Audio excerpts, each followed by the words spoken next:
On behalf of Colonel Mike Dowe, one of our few surviving prisoners of war, West Point class of 1950, and personal friend of Father Kapaun, he has asked me to read these remarks which he has written. I bet I'm the only one here who can truthfully say that he or she spent several months sleeping beside a saint. But I'm getting way ahead of myself. Let me go back to the 4th of November, 1950. We had defeated the North Korean army, and on 2 November, my platoon had just reached the Yalu River at Sinuiju, bordering China. I received orders from battalion to keep my troops off the dam so as not to provoke the Chinese from entering North Korea to attack us. Little did we realize that the Chinese had already infiltrated into North Korea by the tens of thousands, and that the shelling we heard way off to the southeast was the Cav being hit by the Chinese at Unsan, where Father Kapaun, along with Doc Anderson, would 2 days later volunteer to stay behind in their perimeter to take care of the wounded, while the unwounded broke out and made their way south to friendly lines. Meanwhile, after a forced march back to Anju, we were pushed up to the Chanchan River on a road that was not even on our World War II Japanese maps. There, we were to cover the withdrawal of the remnants of a Republic of Korea division that had been decimated on the border by the Chaicoms, the Chinese communists. We set up the roadblock on the 3rd of November, and sure enough, on the 4th, we fought wave after wave, their bugles blaring. When we were out of ammo, and I only had 3 men left in my platoon, my buddy Bill Funchess had 6 left in his. Rocky, the company commander of Charlie Company, 1st of the 19th Infantry, the battling boys of Bastogne, ordered us to withdraw. But the enemy simply came around the hill and grabbed us.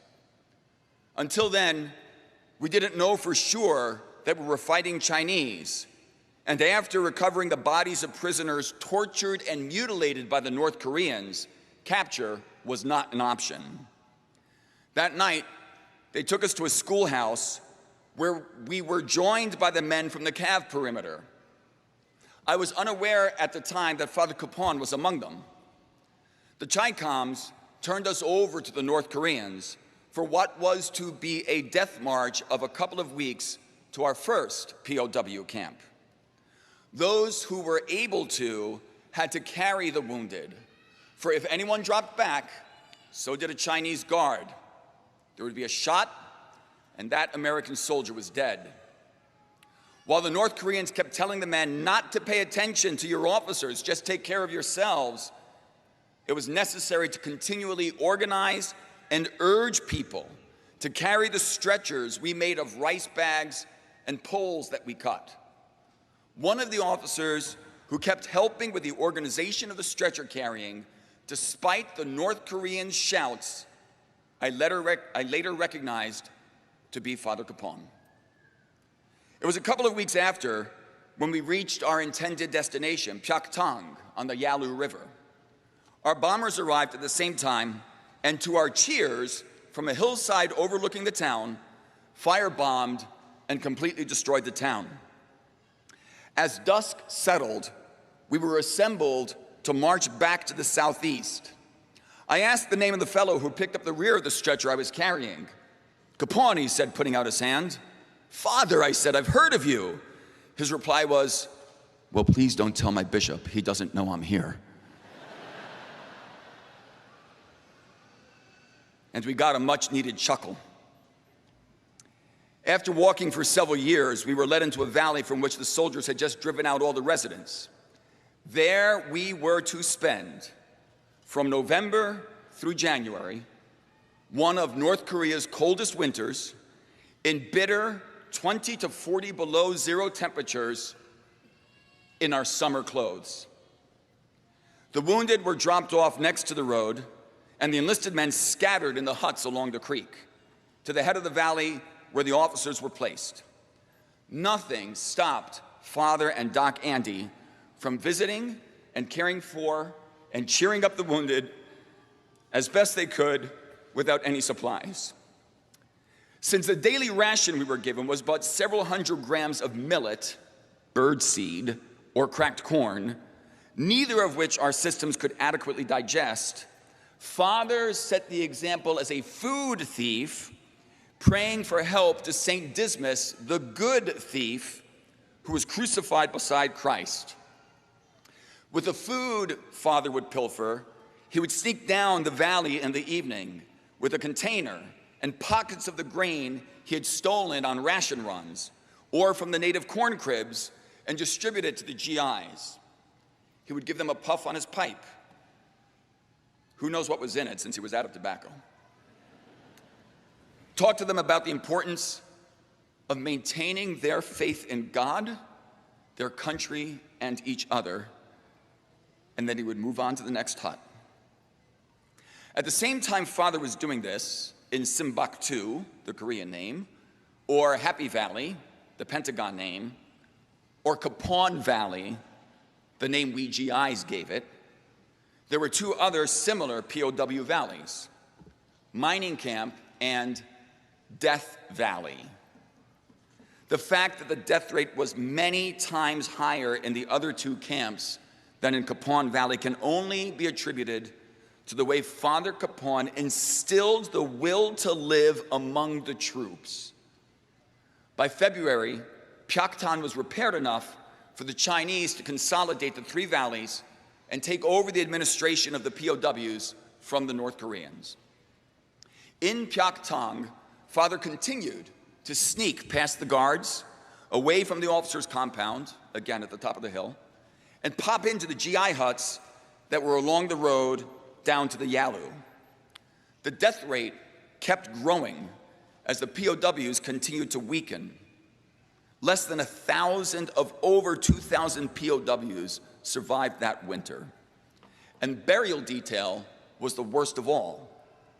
The POWs who died during the night would be placed outside their hut and the frozen corpses carried down to the Yalu and across to an island where, using an entrenching tool, enough ice would be scratched up to create a place to put the corpse and cover it with ice. Father would volunteer for these horrible details, bring any good clothing back with him, wash it, and distribute it to the living in his rounds.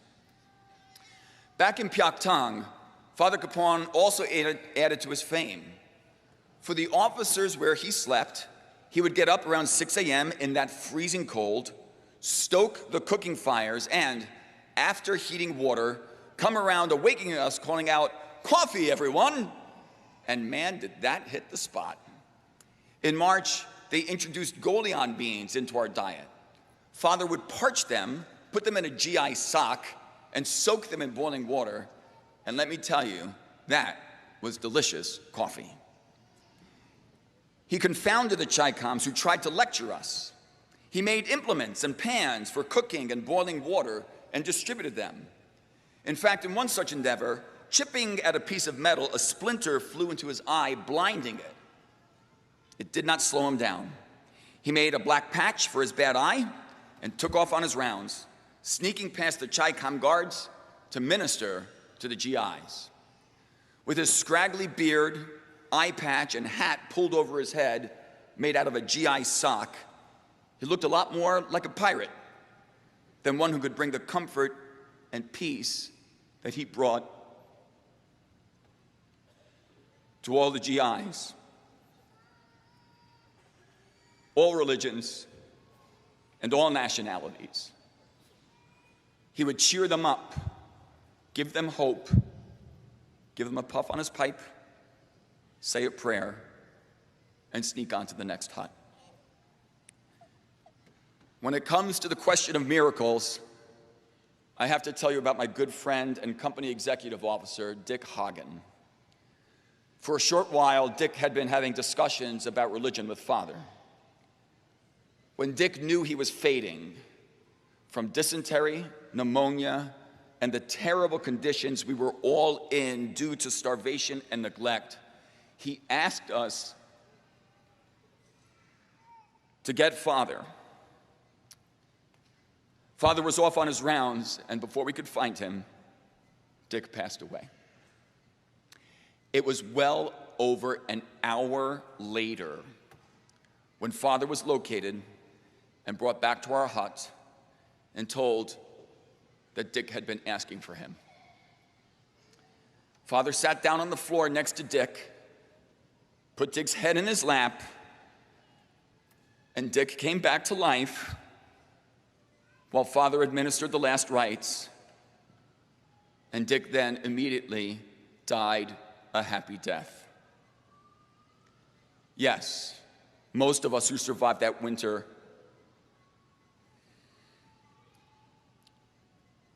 owe a great deal to Father, and many of those who did not died a happy death because of him. A week after his famous Easter service that was held in defiance of the screaming Chaicoms, with the guards emplacing their bayonets at the end of their rifles, Father didn't even seem to realize the bayonets existed. And it was a couple of weeks later, as he was giving again his forbidden weekly sermon, that he collapsed. He had a blood clot, and now it was our turn to take care of him. A couple of weeks of rest and hot compresses did the trick, but he no sooner recovered from the blood clot than he caught pneumonia. Most of us had that or some form of bronchial disease, and with our doctor's help, routinely recovered. Clearly, the Chaicoms had been afraid of Father, and when they learned that he was recovering, decided to get rid of him in a way that wouldn't cause a riot. There have been many versions of how he died, and I want to tell you the correct one, just how he was martyred. Guards came with fixed bayonets. Despite the protests of our doctors who insisted that Father was recovering, the Chaicoms, and all knew that the Chaicoms were going to kill him, and when those of us around started to react, Father personally calmed us. I was in tears when he said to me, "Mike, don't be sad. I'm going where I always wanted to go, and when I get there, I'll be praying for you all." He then told Ralph Nardella, "Ralph, you know the prayers. Keep the weekly services going." And Ralph did. When they took him away, Bob Wood, a close friend from West Point, who knew Father well and told stories about the priest who ran to the sound of the guns, was one of the stretcher bearers and has described what happened. The hospital is about half a mile away on a hill in the town outside of the POW camp. At the bottom of the hill was the little infirmary where sick call was held. At the top of the hill were 3 buildings, a structure on one side housing the Chaicom medical personnel, a long structure next to it that was the hospital ward where patients were treated, and a structure about 10 by 10 without windows. That was the death house. Patients who were incontinent or otherwise difficult to treat were put there to die without food or water, with vermin, maggots, and feces. Once dead, their bodies were thrown into a canyon behind the death house that became a mass grave. No one lived little more than a day in the death house, and no one placed in it survived. A few GIs say they did, but they survived the ward, which many mistook for the death house. When they reached the hospital, Bob has often described how they were forced to leave Father Kapaun in the death house instead of the hospital ward. Bob Wood said that as the Chaicoms put him in there, Father said, "God forgive them, they know not what they do." The guards closed the door, and in a day or so, he was dead. That is how they killed him. not because of politics, not because he was a soldier, but because he was a shining light in the darkness, living out his faith as a Christian. They martyred him. Years later, when our graves registration team was allowed to recover the remains from that mass grave, none were identified as father. But amazingly, there was one person buried separately, near the death house, instead of being thrown into the mass grave. And this singular grave is mysterious. But the person who is buried in that separate grave has only recently been positively identified as Father Kapaun. He is with us here today in his entirety, minus a couple of fingers, and no one has an explanation. Father Kapaun's was the only separate burial found at that location, and that is the true story of his martyrdom. When I returned, I wrote a magazine article about Father that some may have read. I was assigned to the Pentagon, where I worked on a number of POW-related matters, one of which earned me a commendation from Ike. That assignment was the Eisenhower Commission, to formulate a code of conduct for our armed forces. The Air Force took the position that after 30 days, a POW knows nothing of tactical value and should be able to do or say anything that, in his estimation, enhanced his situation. They were trying to ameliorate the actions of a colonel and his crew who went to Peking and broadcast false germ warfare confessions. That was a big victory for the Chinese communists, who are masters of propaganda and manipulating the media. I used the comparison of the survival rate in Kapaun Valley with that of mining camp and Death Valley under like conditions.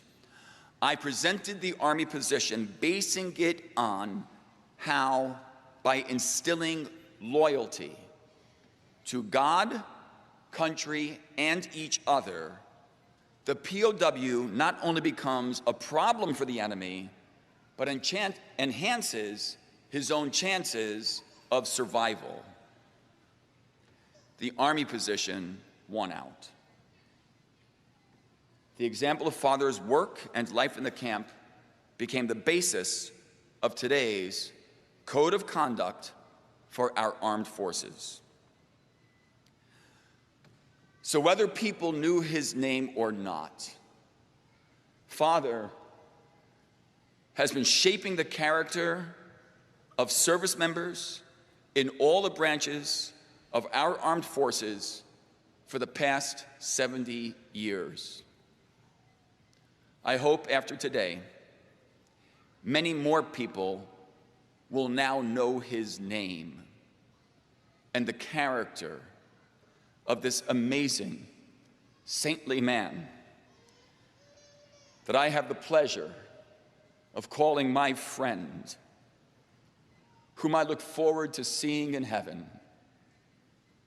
My friend, United States Army Chaplain, Father Emil Joseph. Thank you for being with us, those who must leave now. Pray for us.